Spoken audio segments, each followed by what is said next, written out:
space, like I described, out there on the street and about. And what we're also doing is adding in the establishment of intelligence.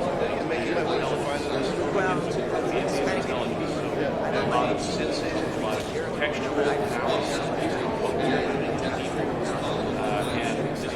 assistants start to know us better, predict our actions, help in a variety of ways. I mean, it may be as simple as hastening down your latitude on the bridge. Okay, that would be pretty helpful, right? I don't have to keep track of that.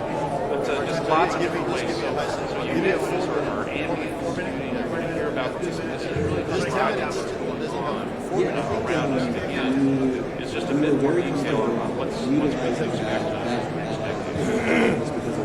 Let's turn to video. Since we're at the video show, just talk a little bit about what's happening here in culture and in commerce. There's a lot of opportunity. Hey, this is Todd Clark, Executive Director of TIVA, Television Internet Video Association, down here at the video show at the DC Convention Center, and we are in day 2 of enjoying and being inspired by a great diversity of panels and booths with all kinds of information, technology, software, hardware, AR, VR, DR, you name it. We've got an acronym to go with it. So we are beginning our interviews today with Stephen Black. Am I going to say it correctly? VBubiko? Yes, VBubiko Foodtour. VBubiko Foodtours. So, talking to me, okay. Tell me what. So I know a little bit about this, but you are traveling the world with a digital flat Stanley sister. Yes. Okay. Well, first of all, I should introduce augmented reality a yes. little bit. Yeah. So let's begin. What is AR and what is not AR? Okay. Well, augmented reality is actually a new medium, a new platform. You'll see a lot of one-off devices like Pokemon Go or 19 Crimes Wine, where an individual will have one experience with a video or digital information and a bottle or a map or whatever it might be. Let's even back up further. What's the experience that they're having? Well, in the case of Pokemon Go, they'd search all over, and when they would find a specific location, a little character would pop up and they would collect points. Okay. In the case of 19 Crimes Wine, they did a fantastic job. When you downloaded the app and pointed it at the wine bottle, there was a character on the label.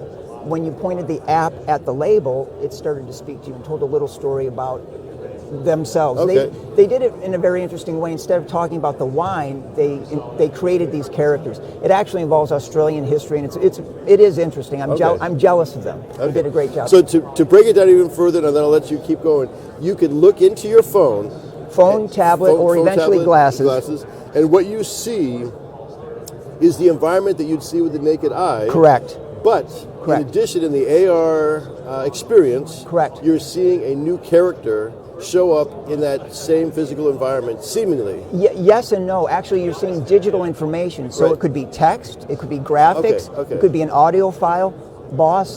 Bose, the speaker company, have made glasses that incorporate audio AR. Yeah. It could be a live video feed. It could be a live data feed. Any digital information that you can imagine can be attached to a target. In your case, your digital information looks like someone. Correct. Correct. So talk about the world tour, the food tour. Our pitch has always been, or our goal has always been, to be the Pixar of AR, which sounds grandiose, but it communicates very well and it rhymes. in a short period of time. Okay. So we cannot do software on our budget right now. Right. But what we can do is create stories. We can create a character. So in the beginning, 3 years ago, we were walking around with a little paper doll. So it was flat Stanley. It was. People would say that.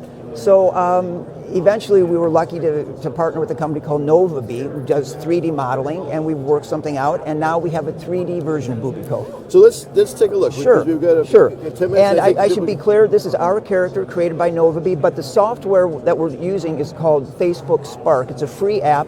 If anybody's working in 3D, they should really take a look at it. So in this you are doing, not only is this happening with this app, but this app and you are happening around the world. I've been around the world talking to people, giving workshops. But the food tour, am I right? Well, we call it that because it's something that's easy to describe. Basically, so every time you go out to eat in a restaurant, you say we're on the food tour? If you look at our Instagram, Bubiko has an Instagram account, and it's Bubiko Foodtour at Instagram. So I'm going to take this from scratch. Again, this is the Facebook Spark app. Gotcha. And I just clicked this particular file. Okay. and click this, and Wow. there she is. I don't know if you can see it. Oh, yeah. So this is very simple, but eventually she'll be able to walk, to talk, to describe food, depending on the background, for example, the Internet of Things, Right. she could even know your name and describe what you're doing. So literally, I'm seeing my Yeah. hand, but what happened Yeah, to her? well, Did I just it's kick a her little off? unstable. Okay, I just Facebook kicked is her. doing a great job, but there are some surprises. Okay, whoops. But no, try it again. Try it again. Don't kick her off the screen. So There we go. Yeah, there you go. Okay. Yeah, see, it's for Yeah. free. I cannot complain. We're No, just no, no, happy no. to show people Bubiko. It's AR is so exciting. For me, that's what's exciting. For video people, for photography people, for producers, it's a frontier. So how does no? You talk about. Sorry. I don't know what the term would be. Ingesting her with the ability to communicate information. Right. Is that stuff? Would that be content you have to preload, so to speak, or how? So let's say we're in Italy. We're at Right. Chef Romana's Right. pizzeria. Whatever, Right. I don't know what Right. So you've sat down and you say, now it's time to what is this character's name? Bubiko. Bubiko. Okay. Right. So let's get Bubiko to test the crust or whatever. Right. So then she comes up and all of a sudden she's talking about wheat and leavened dough correct, and yeast. correct, And blah, blah, blah. correct. Where does she get that information? Well, that's where we have to tie in with the food supplier or the restaurant. So, for example, we would if they provide us with the files, Right. great. So Now, you- this is you where go video. you go the day before or whatever. Right. or Oh, something well, like that. months before. Because Okay. what they would have to do is Okay. tell us this pizza has this wheat, whatever they Right, want to right, communicate right, to the right. customer. That's why AR will not replace video. We'll just create Right. new markets because you Because can. there's a significant pre-production Absolutely. to make it look like that live, real. Now, yes and moment. no. There are other technologies where there could actually be a human puppet, if you know what motion capture Oh, yeah, is. no, So motion capture plus voice.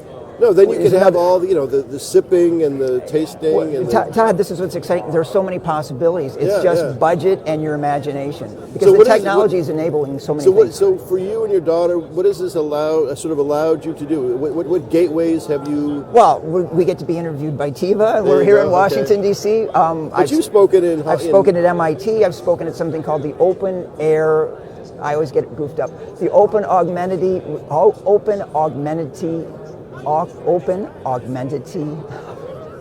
Oh, either way, Open you- augmented reality okay. cloud. Hopefully, you did not introduce yourself there. But, No. Okay. But that was a talk in Munich, and what they're doing is very important. Oh, okay. They're Yeah. trying to create standards. Exactly. Right which now, which I understand that we really are in kind of Wild West. it is. days. Right now, Okay. Amazon has an augmented reality system. Microsoft, 5, 10, 50 different companies, Yeah. and they all work very well or should work very well individually. But when you try to talk to each other, that's Right. where there might be But problems. Pokemon's been around for a Pokemon minute. Go, right. Pokemon, yeah, that's been Right. around for a while. True. Because you'll have that first time Yeah. moment of coming across 15 what looks Right. like total strangers, Right. all looking at the Right. phone in a circle. And Correct. You're like, what cult is this? Correct. What happened here? Well, that's a great example. But in the case of Pokemon Go, they don't really have any interest in speaking to other groups. Right. Right. So that so app there really is an isolated universe. that They're app doing is their thing. dedicated just Right, to Pokemon gotcha. Go. So, but it sets a precedent at least for public awareness, Exactly, and engagement, exactly. and things like That was always my go-to example. It's being used extensively in medical. It's being used Yeah. extensively in military. But 19 Crimes, I mentioned that to you. 19 Crimes is a wine company. Yeah, with a bottle. And things Right. like this. So with 19 Crimes, there was a character on the bottle. You'd go to the store, you'd buy it, you take it home, you download the app. Yeah. With the app, that character would tell you its story. Okay. And 19 Crimes was a small vineyard in Australia. And 19 Crimes refers to the crimes that a British citizen would commit to be exiled to Australia. So they're kind of taking a poke at the British. Get the good wine. So how do people find this character and find you? Thank and you. have you written any books? Thank or you, the thank you. guides Yes. and things like this? Bubiko has written an unusual guide to augmented reality, and that's the Okay. actual title, VBubiko Foodtour's Unusual Guide to Augmented Reality. Okay. That is on sale right VBubiko now. Food Tours to augmented reality. Unusual Guide to Augmented Unusual Reality. Guide to And Augmented Reality. augmented reality being what it is, and ebooks being what they are, that will be a living book. Okay, Meaning okay. there's changes all the time. Right after the show, before the end of the year, I have to update because it's exploding. There's so much happening. Okay. But also I have on my website a lot of free videos. Part of So my what is your website? www.blacksteps.tv. Oh, okay. www.blacksteps.tv. My name is Stephen Black, so Black blacksteps.tv. Okay. Yeah, and there's a lot of free information. Part of my mission has been to just share the information that I'm learning. Right. So would you call yourself a? What would I call it? I would call yourself a ARMDE. You know what that is? Not yet. Augmented Reality Modern Day Evangelist. There you go. It's the ARMDE. So there you go. You Thank can steal that if you want. Thank you. But it's nice to find such passion and curiosity being turned into something that's now accessible and is sort of first generation, knowing the iteration is going to keep growing and manifesting and whatnot. Well, again, I do have a background in TV, CNN, Fuji TV, and you can see how important video is going to be for augmented reality. It's not going to replace it, it's going to tie in. So. Well, you're right across the street from TIVA at the TIVA booth 300. TIVA, thank you. Exactly. Hi, Mom. Hi, Sayuri. There you go. So what's your booth number over here? We don't know what it is. I don't even know. 300. Okay. Look for TIVA. Look for TIVA, and you're good. Stop at TIVA. TIVA's doing a great job. Hi, Brian. Thank you, Brian. Brian's a member. Okay, so Brian's a member. So we just want to say become a member of TIVA. Okay. So everyone should come down and become a member of TIVA for one because it's half off that registration. You can renew at $75. It's really a great bargain. So come down to the video show, the DC Convention Center. Coming up, great new interviews. Tune in, and we will see you soon. Great.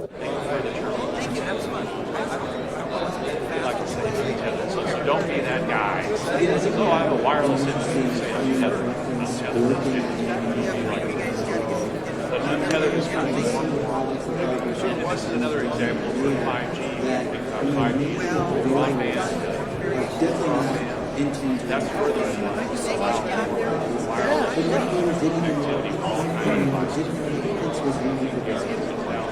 AR, what's happening here?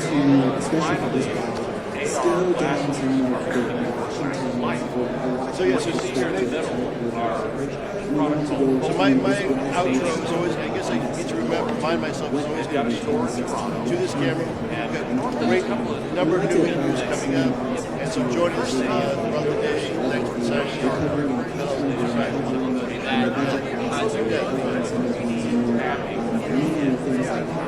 That's one of the 100 profiles. I'm not saying it's 100%, it's like 95%. So really fitting the either even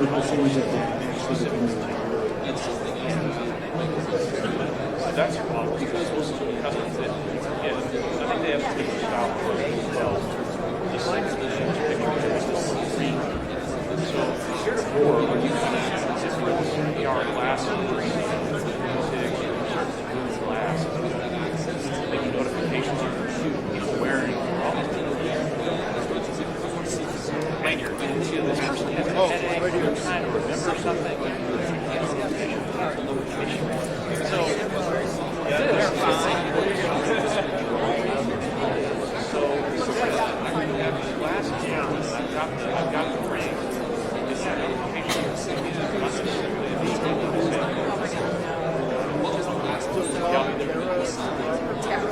You always say that. No, but you always say Tara, Tara, Tara. Is it funny here? He's like, I didn't even remember that was my joke. It's very Todd, and it endears you to me.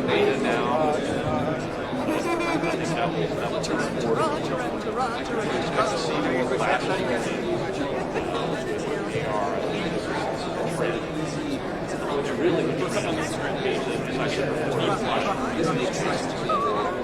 and VR technology. These technologies started in different kind of problem had.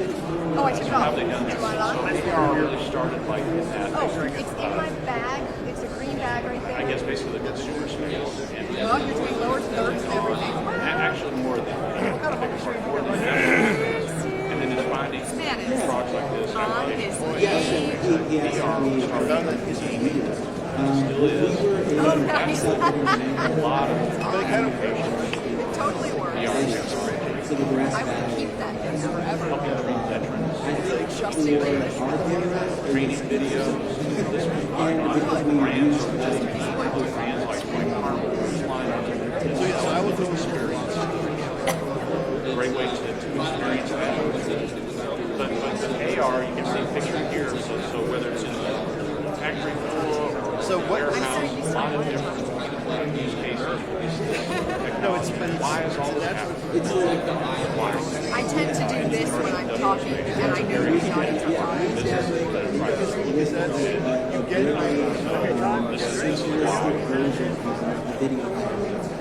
Let's talk about Hey, this is Todd Clark, Executive Director of TIVA, Television Internet Video Association, and we are picking up on a day of interviews here at the video show at the DC Convention Center.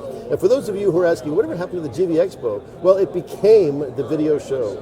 So this year we have a much more, I would call it, intimate and information-rich environment. The whole hall here is ringed with about 8 different panel, I don't know what to call them, panel cages, or they're not cages, but they're panel discussion places, all kinds of topics. So if you're here, regionally based, something for you if you're coming in from out of state, which who knows why you do that, but you would have all kinds of manufacturers when you talk to you and panels. But let's get right to this interview. We're talking to Tara Garwood, who is a longtime TIVite. I've never even used that expression. TVN?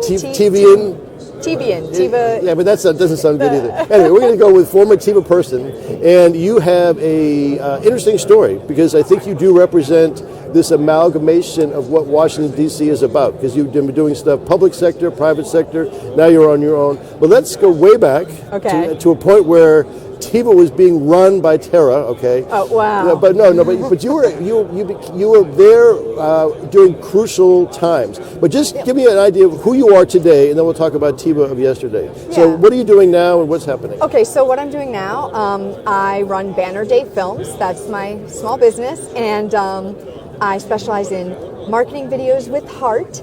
Okay, nice. Okay. And I work a lot with nonprofits and small businesses, especially ones with really great missions that are trying to do good in the world. Yep. Small budgets, big hearts. Small budgets, big hearts. And I also run an educational arm that I'm starting up now, that I'm starting up here today at the show. So what time is your thing? So my thing is at 2:15. 2:15. It's phone videos without fear, and it's for people who, marketers, communicators, small business owners who need to do video for their marketing and, for social media, but who really don't have any training and just want their video to look a little better, a little lighting, little audio, a little bit of settings. Little boost here and there. We'll sort of touch on a few different topics. So do you think we have, and I'm kind of jump right to this question, Yeah. gotten over the hump in the road, which to me was the derisive kind of they're making friggin' phone movies and it's just a phone. But we're really at a point where it's going to be the phone and it's going to be that technology because why not, right? Because you can make the sound. I mean, Soderbergh did a whole movie on a phone a few years back. I mean, it's getting there for sure, right? If Soderbergh is using them. Exactly.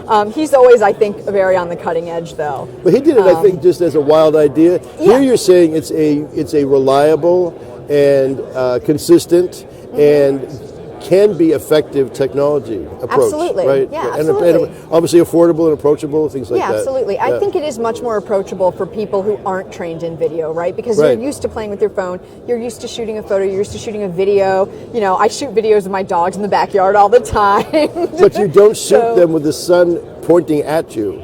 You know what I'm saying? Right. So there's little don't tips do it with a window right behind me so that I look like a silhouette, right? So it's these kinds of tips we're going to get into. Right. Okay, so we're going to jump back at the end of the conversation, but I want to get you to talk a little bit about what you've been doing since TIVA. But even at TIVA, you were part of our rules and regs and bylaws, and I remember board meeting after board meeting. It wasn't drudgery, but it was definitely nuts and bolts, the nitty gritty. So that was 5 years ago? So back then I was the secretary, as you know, for 2 years. And I also decided that we needed to update our bylaws. I volunteered myself. Oh my God. Which began meeting after meeting and discussion? Yeah, well, so we had separate meetings. You guys we met had off-site? a bylaws committee. We met off-site a lot over video chat. And we worked out really we looked at other bylaws, Yep. we looked at our bylaws, we sort of tightened them up, we made the language clearer, Yep. and we also put them on the website for Yep. transparency. Yep. So I'm pretty what- proud of that.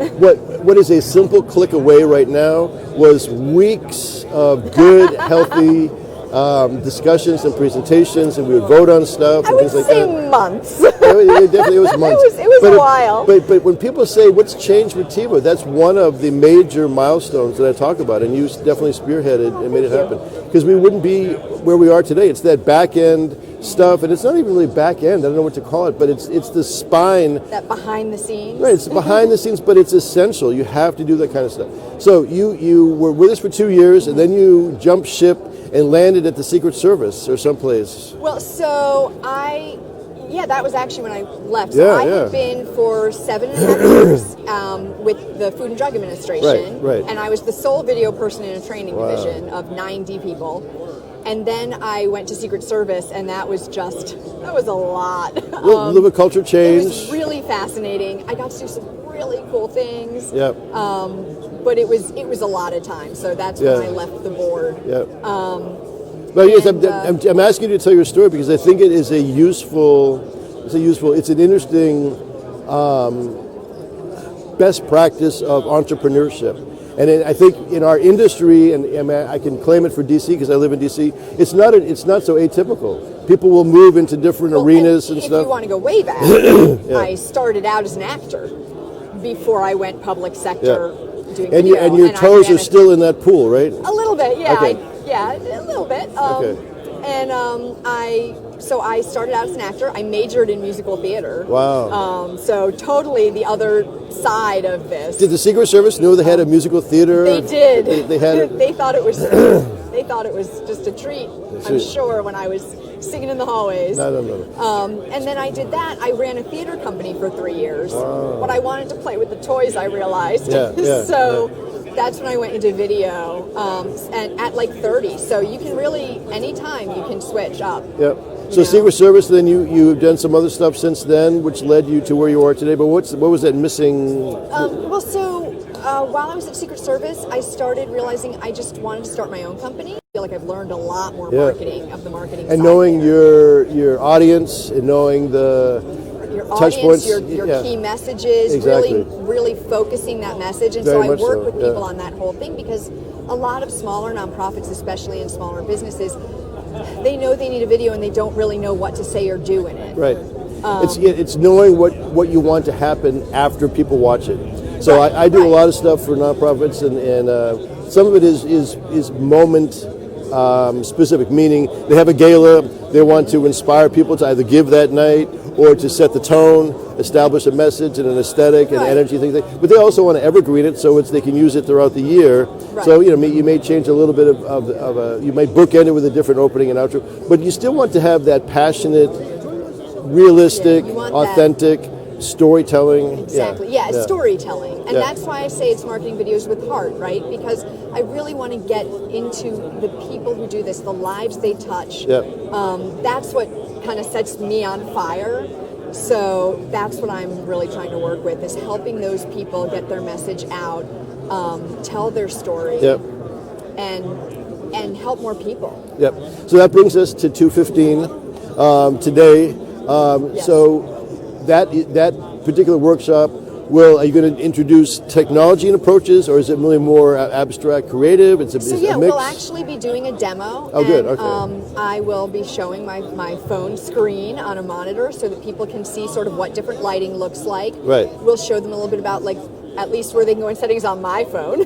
Yeah. So do we need to have an iPhone or an Android? Are you partial to either? It's as long as it's smart, so to speak. Personally, I have an Android. I shoot with Right. an LG G7. That's my phone. Yeah. I used to shoot iPhone. I mean, obviously they shoot great. They're Yeah. wonderful cameras. Something about a mic input and a headphone input happened. I went without that headphone jack for a while, and I'll tell you, I really missed it. Yeah.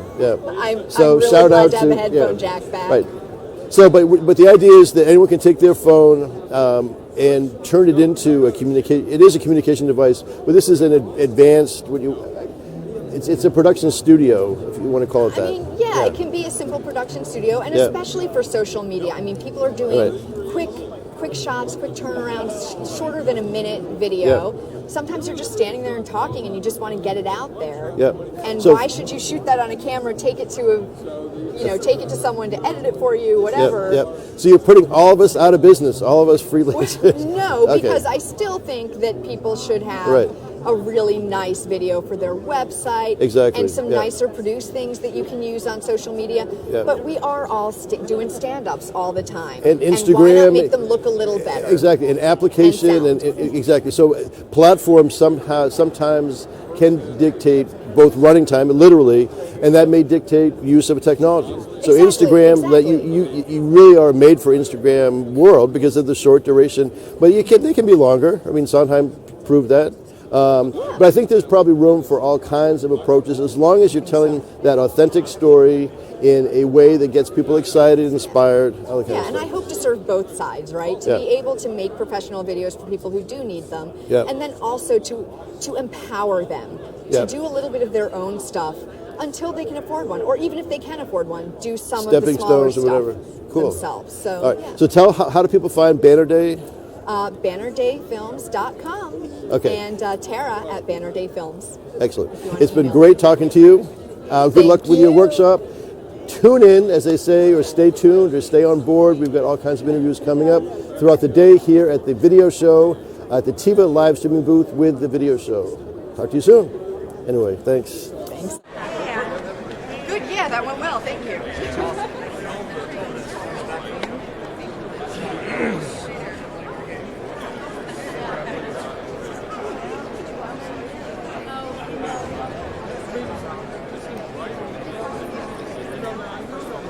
Yeah. Thank you. Woo, that was a good practice for talking up there.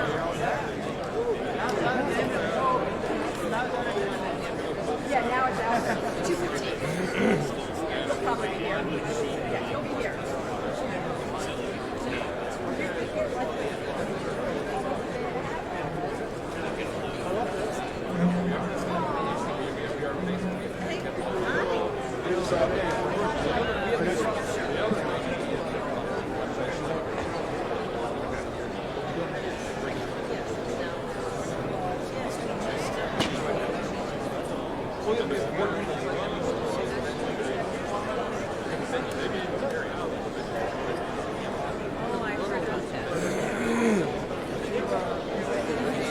You're back. I didn't scare you away enough.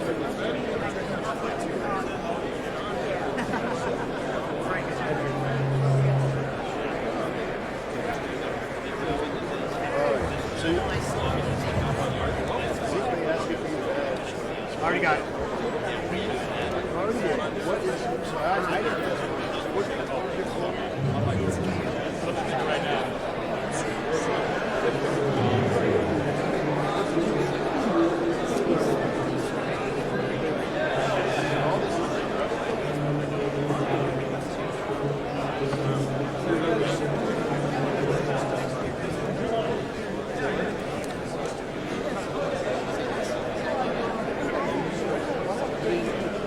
We sort of set up precedent.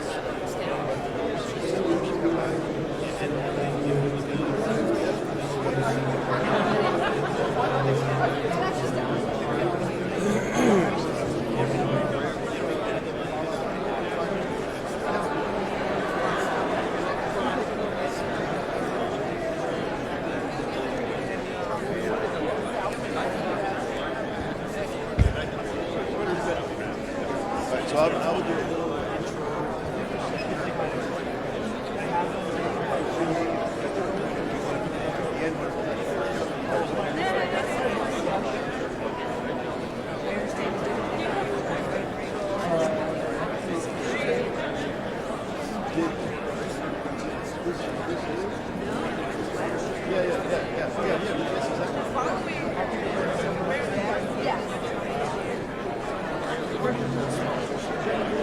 Well, we should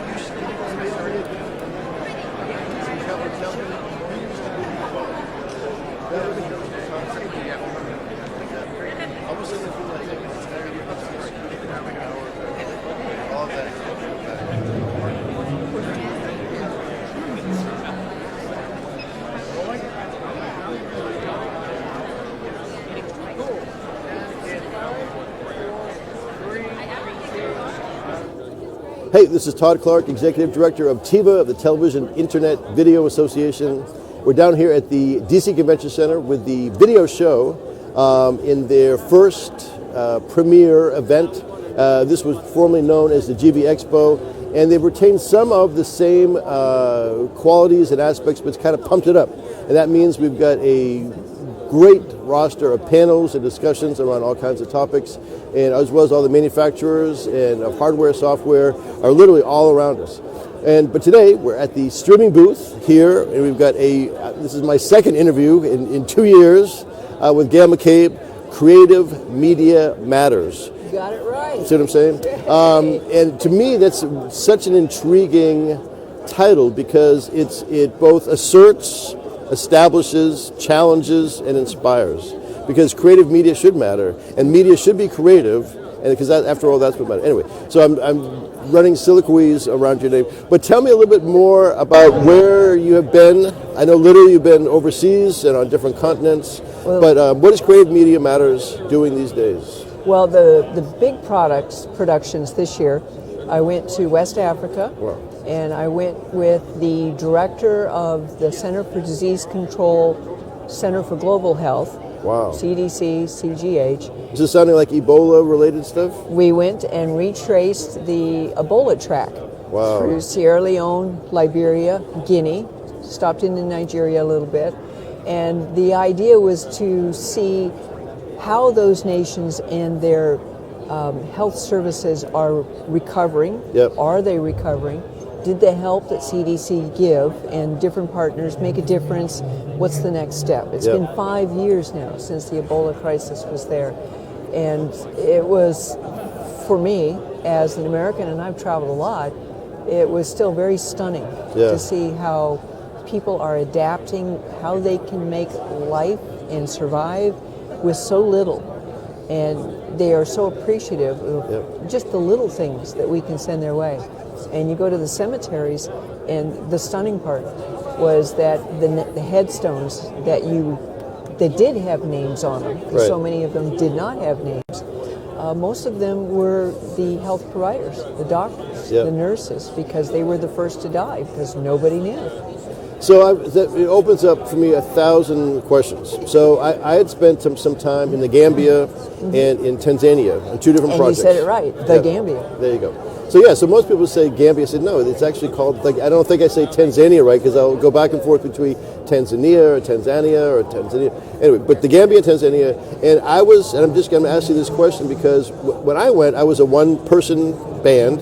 So at that time, I had a PD-170, and I had some batteries, and I had I had like 30 tapes at the time, and I was precautious, but I wasn't in a place where there was a global epicenter. But I was aware of what I was eating and washing my hands. Things like that. So I'm just curious on those two fronts for you. What was your equipment? How did you equip yourself as a producer?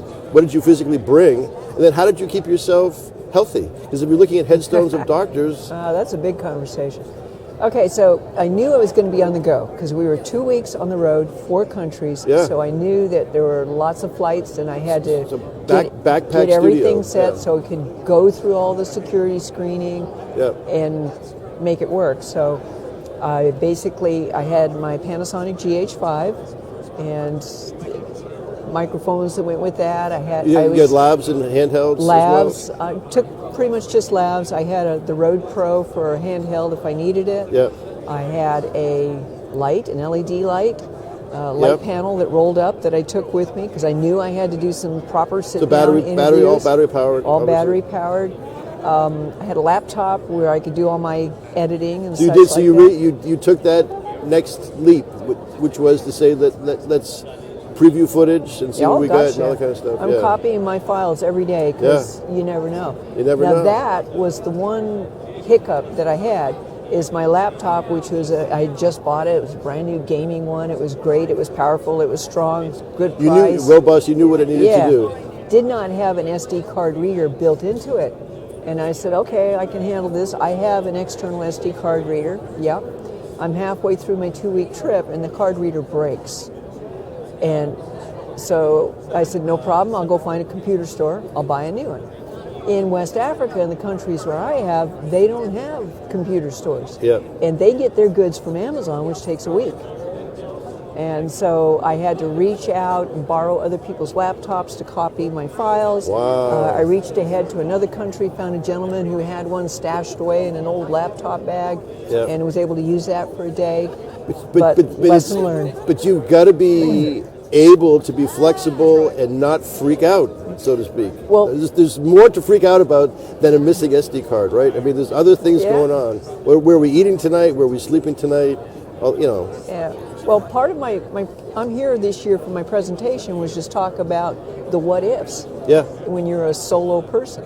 And these are the things that I'm learning. It's like you have a checklist and you back up and you back up and you back up, but you also have to pack to be able to move. So did Perel sponsor your trip? I mean, how did you keep yourself when you're Wash in my these hands pla- a lot. Wash my hands a lot. It really is key. I mean, people would say I smelled like that weird alcohol smell, but I would show up in a village and all the kids all come out and everyone's touching you and it's cultural. wanting to You see- want to shake exactly, hands, you and want it's to give an insult hugs. if you don't. So you're left with exposure, it's as plainly as you can put it. But you've got to take care of yourself. So Well, yeah, I got home and I was surprised that I didn't get sick. Yeah. But I was very careful about washing my hands a lot. I was Yeah. very careful about what I eat. yeah. I try and stay away from the salads and stuff when Yeah, I'm traveling. I would. Because things you like never that. know. But I don't know for you. I mean, I'm sensing that we have a similar passion. I would go back in a split second. Oh, yeah. I met so many wonderful friends that are friends for life, and people would invite me to their homes, and there was such a generosity in places of minimal capacity. I don't know how else to put it. And you learn so much. I mean, I discovered, it's probably out there, but for me, I didn't know, that this whole Ebola crisis in West Africa started in Guinea Right. with a bat, with a little kid who either was sleeping in the bat cave because it was cool and got shat upon, or he ate it because bat is part of their survival food. Yep. And he gave it to Grandma. Grandma took him into Liberia to go visit family because the borders are porous. Next thing you know, 27,000 people. Yeah. Boom. Yeah. So now in West Africa, or East Africa, in the DRC where it is right now, they're tracing it back into the native animals. Yeah. And through there, probably the chimps and stuff. So your work, all that wonderful footage, wonderful meaning, it's capturing unique and exclusive insights. Where is that manifest? Where has that ended up? It is on the CDC YouTube site. It's on my YouTube site. Which is what again? CreativeMediaMatters.com. Yep. Please check it out. Yeah.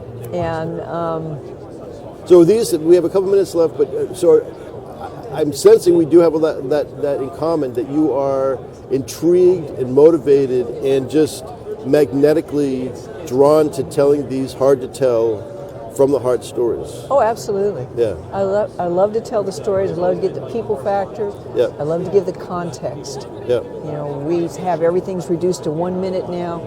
Why does it matter? Yeah. Why should we care? And I think that is the disservice that we do to ourselves as a viewing population these days, is we don't stop and ask, why does it matter? Yeah.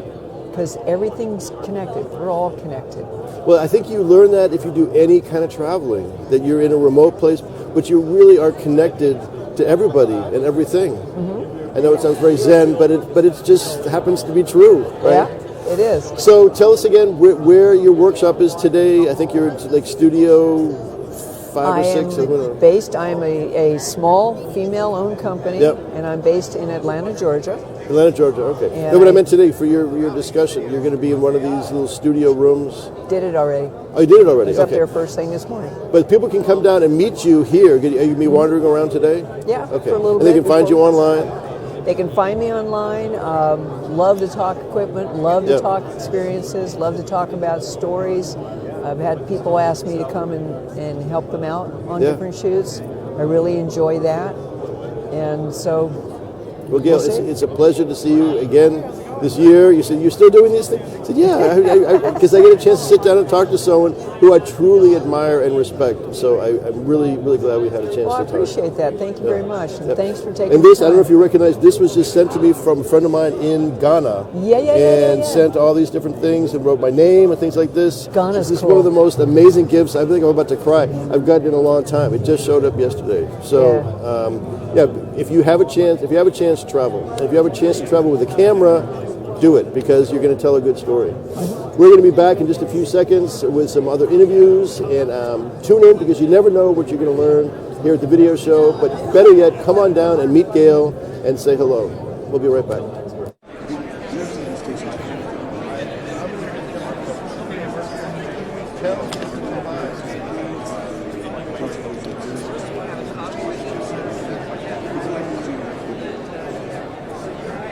Gail is the person that she connected us to last year. All right, so I think it would be a great hopefully work. I'm Tim. What's your name?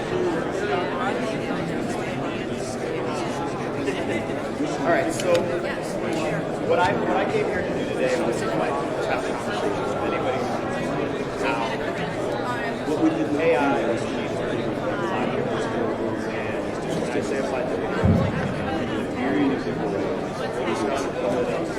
What we're doing in fancy schmancy interview. So we almost color match. We're going to look at where you might be able to solve it with AI. So if you want to do one, find out from Zeke whether you want to check out right now. What I think is best. So Zeke, can Rosemary come up right now, or what do we got? This is a very nice introduction. I come from the Boston media. It's a smaller division than I do. It's small.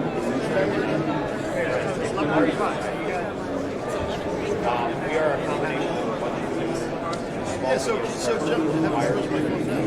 Let me part of my technician. I can announce that.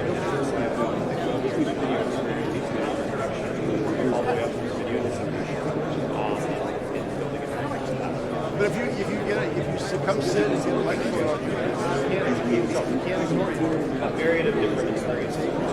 Okay, but it can't be long, because I got a whole bunch of different things. Have you guys met Chloe? She's on my staff now. I think I've been involved in half of AI around.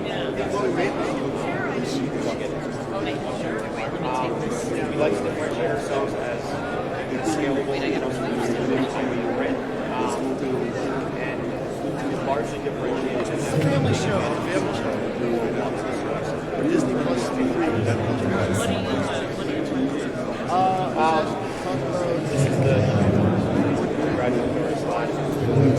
So we work with as you talk about and then we also have a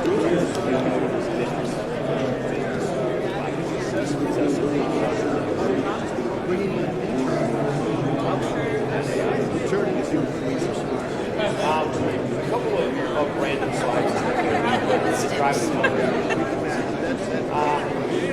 I always like to snap probably fact check it and figure out. In the past 30 days, more online video has been uploaded. I believe it because the amount of content that you have. And I think the point of it is that there is so much video content. So the main curation and discovery is actually there. As a result,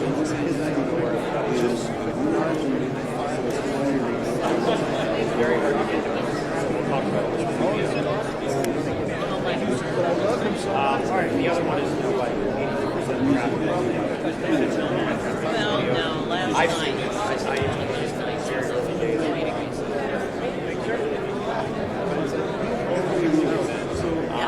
They do. They do. Yeah, the content is hard to get. Very difficult. See if I was Streams and offers, press and download, and now it's much nicer experience. And primarily,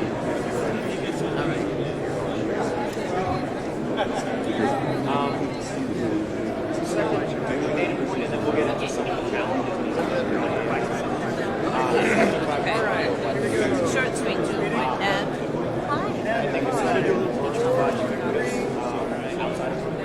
Hey, this is Todd Clark, Executive Director of TIVA, Television Internet Video Association. We're down here at the video show at the DC Convention Center. This is our last day, but we're right at the beginning of the day, so if you have time to come down and check it out, there are panels and discussions and manufacturers, software, hardware.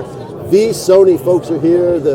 You've got lighting folks, audio folks, everyone's here. But our point today, and we're doing these short interviews, and I promised Rosemary this will be short, is to talk to the movers and the shakers and the people who are making things happen. Okay? Trying to make things happen. So I don't want to give too much away, but I know Rosemary Reed very well, and she's with Double R Productions. Yes, sir. And you've been a great supporter of media matters, production, all things good storytelling for many, many years, a great supporter of TIVA. So tell us, for people who don't know, what is Double R Productions all about? What kind of stuff inspires you? Well, Double R Productions, get it? 2 R's, that would be Rosemary Reed. Gotcha. Yes. And we have been in business for 30 plus years now. Setting a precedent. Not for the faint of heart. Yep. We are a full service video production company. We do everything from public service announcements to mini docs to propaganda, of course, to news type things. And our clients range from associations, small nonprofits, larger nonprofits, corporate, government. What would you like produced? Exactly. That's what we do. Yep. So the other thing that impresses me, and has always been a remarkable part of your story, is I feel like what distinguishes you is this really conscientious effort to bring in what I call them, emerging talent, new talent, just dipping their toes in the pool for the first time talent, and working with them and understanding where they're coming from, but then trusting at a certain point, giving them the reins and some dimension of a production and turning them more from interns to PAs maybe, or ADs, or whatever you want to call it. Yeah. We've had an internship program since 1989. Yeah. And it's about a 3-month internship, except in the summer it's cut off a little bit. And we have interns from all over the country and all over the world.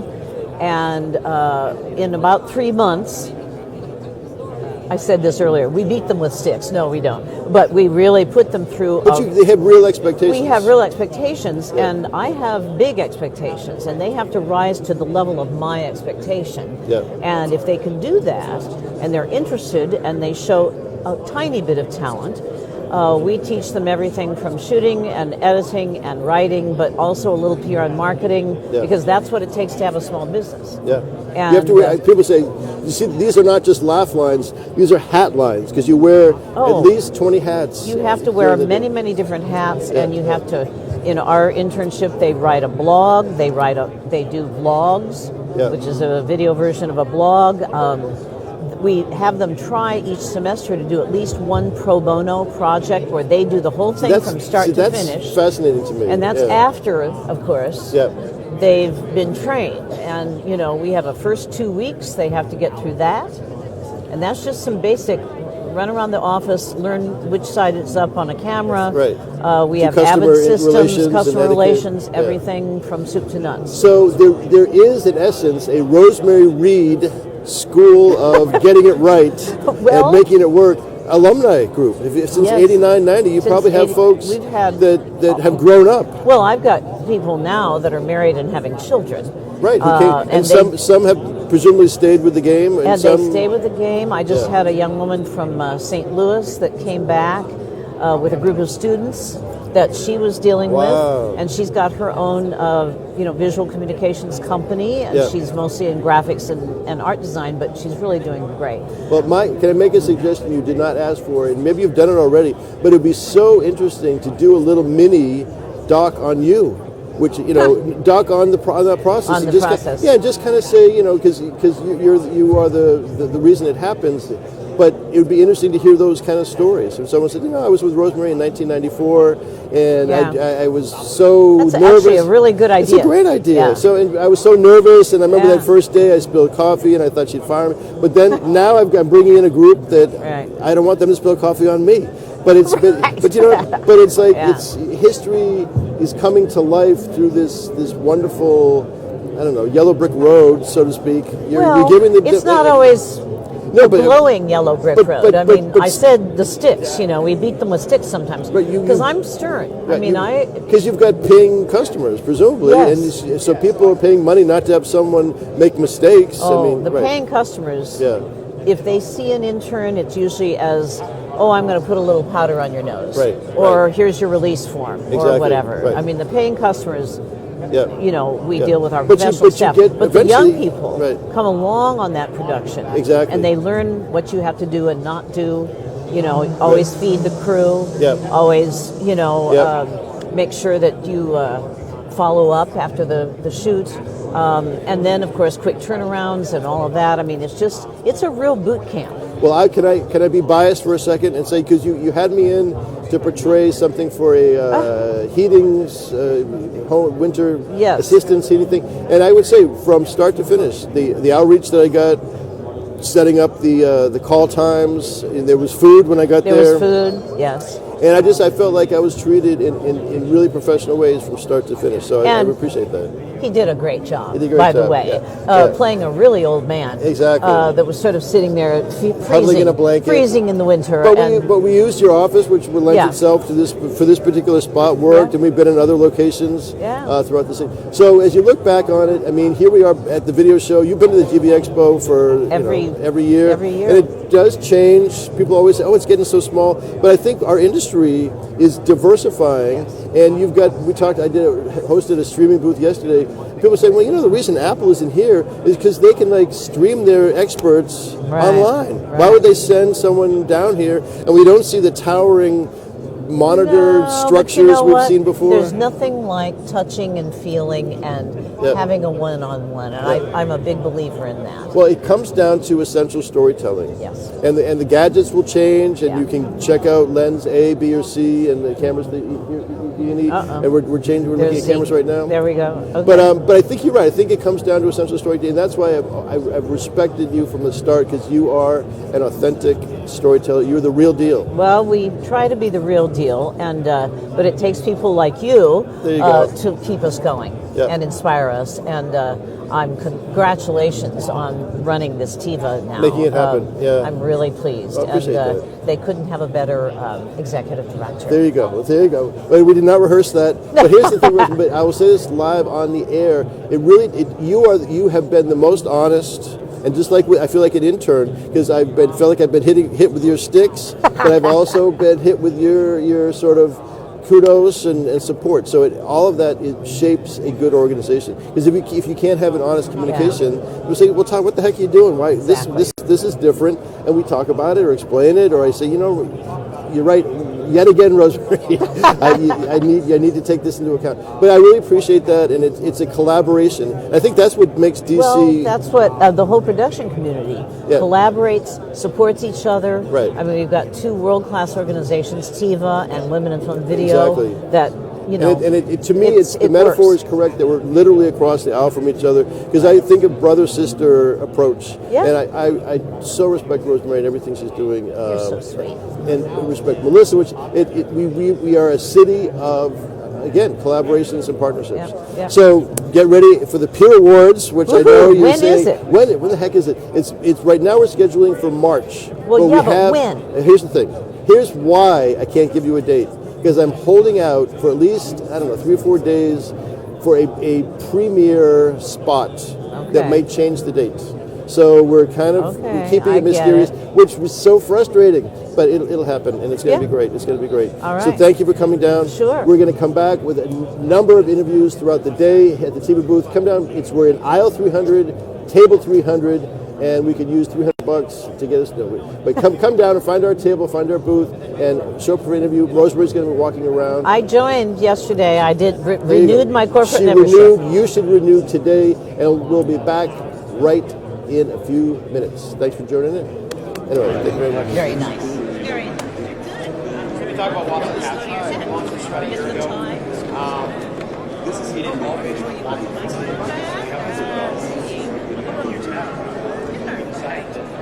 No, I had Paul. They don't have the in-house expertise. Hypertrain models. You're going to use part of the show.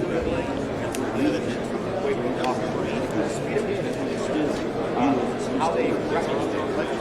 And I just didn't like it. Well, here's this place.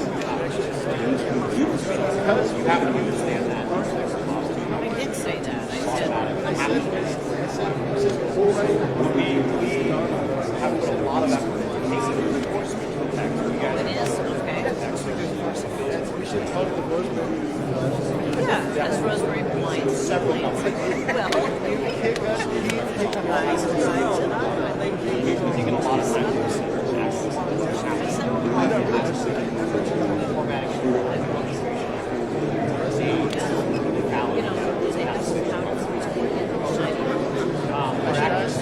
quite good. We're up to 90% plus accuracy.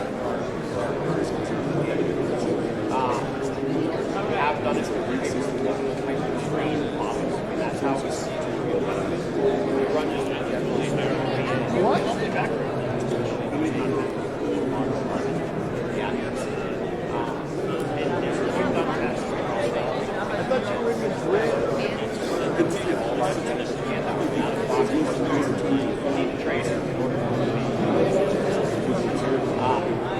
One of the things we're quite proud about here is we do a good work. The FCC is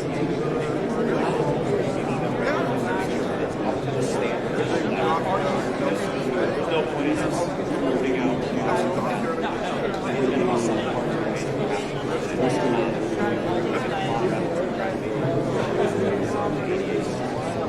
That's the vibe. There's obviously a return on investment for media companies because it is very tax intensive. We will reduce costs. If people say, "Oh, you're eliminating jobs," my point is that you can take those roles, you can hire. What are you going to do? That's a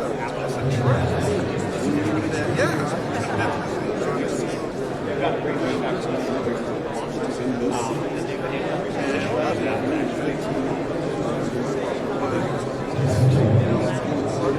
We also have it at the bottom, file-based captioning. This is another pretty cool use case.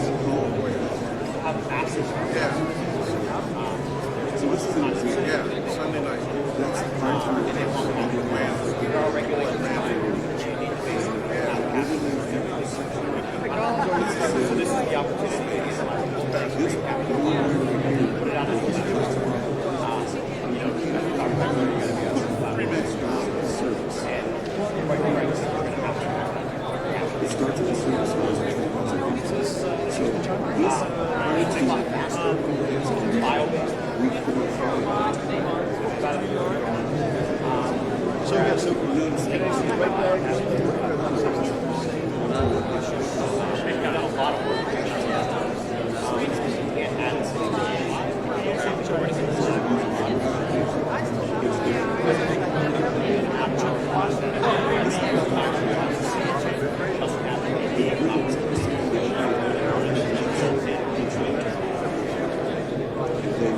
So that's where we are with captions. What you really do is customers invest.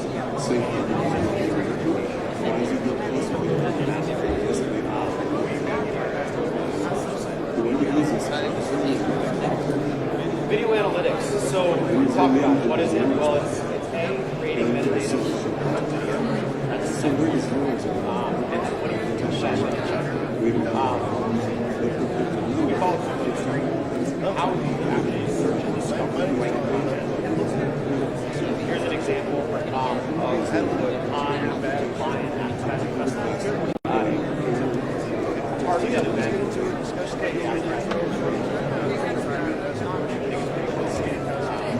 Where they have like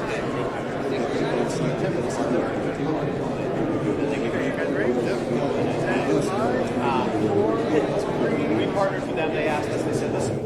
Hey, this is Todd Clark, Executive Director of TIVA. We are back at the video show at the DC Convention Center, and we are in the midst of a wonderful day of talking to the movers and shakers, people in the media production community, really from around the world and other places, who are here to either be informed or to inform. There's a round of panels that are going on all around us. Software and hardware is being touted and bragged about. So it really, if you are at all interested in media or doing media or want to come back and figure out what's going on, this is the place to be at the DC Convention Center. So we are starting in with another interview today. Ashish Manchanda, yes, with Boomcastle Media and Entertainment. So is any of that correct? Okay. Perfect. Perfectly correct. Okay. So tell me a little bit about what drew you to come here today, and what is Boomcastle all about? So I was very curious about the show, wanted to learn about what's being discussed, what's coming up new in terms of thoughts and in terms of tech. Yeah. And the show offers both, a great blend of talk and tech, as I would call it. So there's a lot of lovely information that's being shared in the panels over here, and to get exposure on some new technology of what's to come in the years. So that's been good. Okay. So where's Boomcastle based? Boomcastle started out in India, Wow, in okay. Mumbai. Yeah, and we just expanded into the US. So our idea is to create original content for times to come. You know, like the Marvels and the Lucases, they've done everything. It's all done in one lifetime. If you go to see all those characters with Disney, you know, they're like one lifetime efforts. So we are here to present the stories of our time with the writers, show producers, creators, but with a global footprint. Okay. So forgive me for asking this first question, but I can't not ask it. So in terms of Bollywood, yes. So do you have people? Do you have 165 people all dancing a certain kind of? Yes. Yes. Okay. So what is the? So tell me, and it's a no-brainer. But there is incredible superstars and a cultural appreciation that I think is there's a crossover, right? But in India, this has been around for a while. It has its, as I say, you have your superheroes and your megastars and VIP. Yes. So for people who don't know what I'm talking about, break it down for me. What am I talking about when I'm talking about Bollywood? Right, Bollywood, you're talking about like icons, you know, role models. But these are actors, right? These are Actors, singer, actors. dancers, right? Correct. So, well, like in the Western world, you have let's say characters, like I said, like the Marvel characters, which are like fictional characters. You have actors who are idolized as such in India. Yeah. You know, and it's great entertainment. It's great show entertainment. It's great movie entertainment. I think Indians have been very successful at creating entertainment for their audiences. Right. And it's a very self-sustaining ecosystem. So as a person involved in the production business, you both as a professional but also as a civilian were probably inspired and touched by the Bollywood culture to some degree. Okay. So are you claiming that as your inspiration or other stories? I mean, I like stuff that can inspire you, touch you, make you feel in a particular way. So both, of course, Bollywood does its share of it, Hollywood does its share of it. Yeah. I like larger than life movies and stories and experiences that can take you to, you know, places from here and beyond. Right. Yeah. So that's. And it feels like to me that maybe it's just because the spotlight has been shown, but it seems like that Hollywood, in terms of awarding and recognizing talent, there's been India-based stories that have reached the forefront of the Hollywood viewing audience. Am I right? It's going to be seen more and more. Yeah. Even if you see a movie like The Matrix, so at the top, it's a sci-fi extravaganza, but the subtext and the writing is based on Buddhism, based on Jainism, Hinduism, Taoism. So there are people even knew that or not, but it's just a fact. That's what it's based on. Yeah. And if you see a lot of the characters, like for example with Neo and even Morpheus, are modeled around characters from traditional and mythological stories from different lands. You know, and but it's been packaged really well. 1,000 people just went, I did not know that. Yes, but it's true. Okay. Yeah, if you break it down, both the brothers then really, I think, researched, and it's not uncommon over here. It's something that Lucas did really well too, in the creation of the Star Wars movies, or before that, even what happened with Star Trek and Roddenberry, with occult consultants, so to say, who would bring in a whole different take. Yes. Right. Yeah. So let's bring it back to Boomstock. So what are the kind of projects that you're embarking on now? Like, who should come to you to look for your services? So we have, I think we serve different customers, so to say. So from B2B, we would be dealing with like networks who are looking for new content. Okay. On the user side, so we are a 5 vertical company. We have our own music production division. It's happening here in the States? Also, yes. Yeah. So we started over here. So whatever I say, except the education wing, everything else also exists in the US. So we have a music production house called Flying Carpet Productions. We have our own record label called Springboard Records. Our video production house is called Inner Vision. Okay. And we have a live entertainment company called The Platform. Wow. So the idea is we kind of link the creative arts under this one umbrella. And the idea is to bring out new talent, new superstars of our times to tell new stories. So we have talent from India, from the US, from the UK, from Israel, from Norway. So what would you say is the common line shared characteristic? For folks who would be working with you? Is there something consistent, like either a degree of professionalism or messaging, or you're just looking for good talent no matter what? Yes, so on one side we are looking for great talent that is going to present the content for tomorrow. Yes, to audiences globally. Yeah. America is a great marketplace and production values are very high, and I think the ability to do business is really fast over here. So that's always been attractive to us. And that's where I started out from. From Lucasfilm, moved on to New York to work on a lot of the MTV Unplugged productions, VH1 Storytellers. The company I used to work with used to do the broadcast for the Grammys. Oh, okay. So we were fortunate that at an early point in my career I got exposed to a lot. And so for us, like when we started speaking, we are here to present channels, new content, new age content for times to come, and for end users, the fans, to identify with the next set of role models. And we kind of call ourselves, our whole culture within the company is what we call counterbalance. Yeah.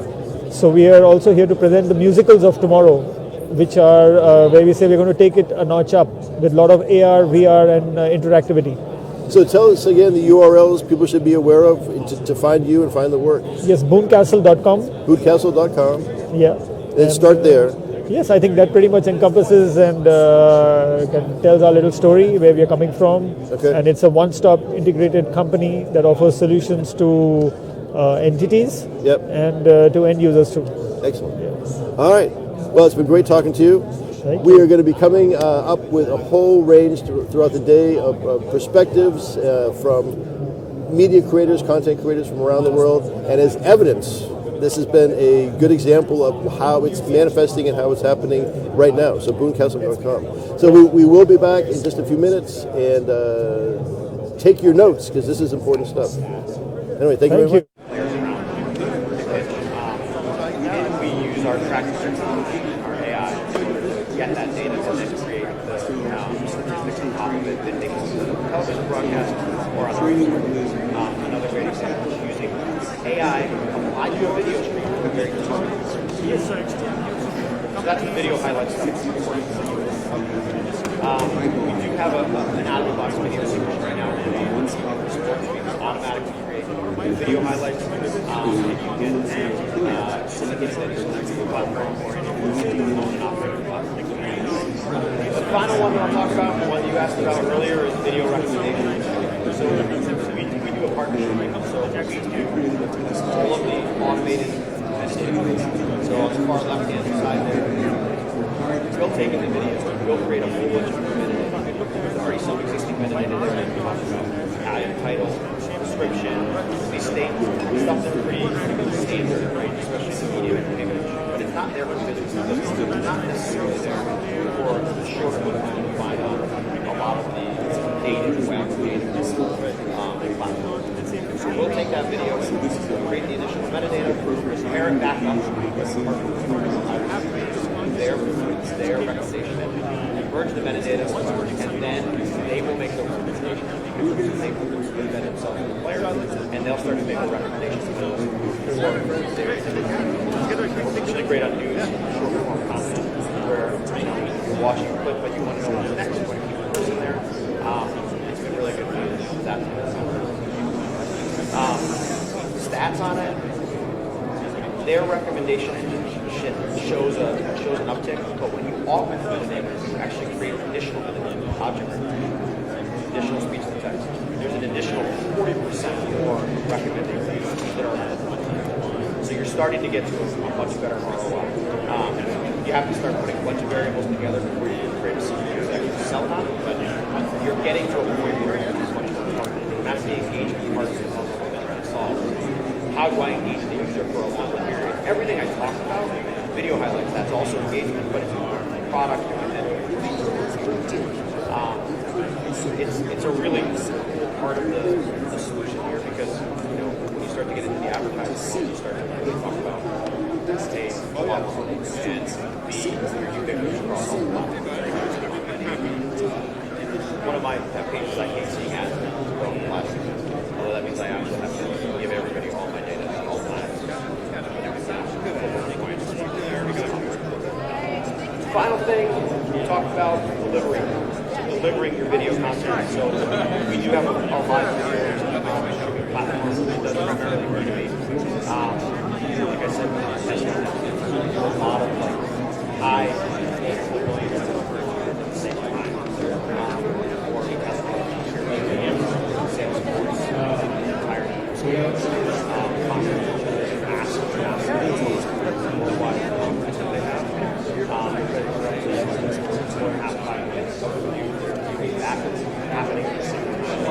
so they need a really robust, stable, secure platform to make sure their users, both their internal employees, and also anybody they might want to broadcast externally. How does AI come into that one? Well, the Salesforce primarily automated captioning. Automated captioning basically allows you to hit a better audience.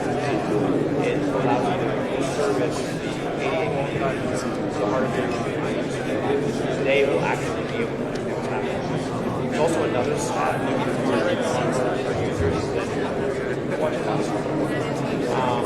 and they will often turn the sound off, and they want to so they know what's actually happening. Whether they're watching B2B content like an internal webinar, or they're watching something external like a movie.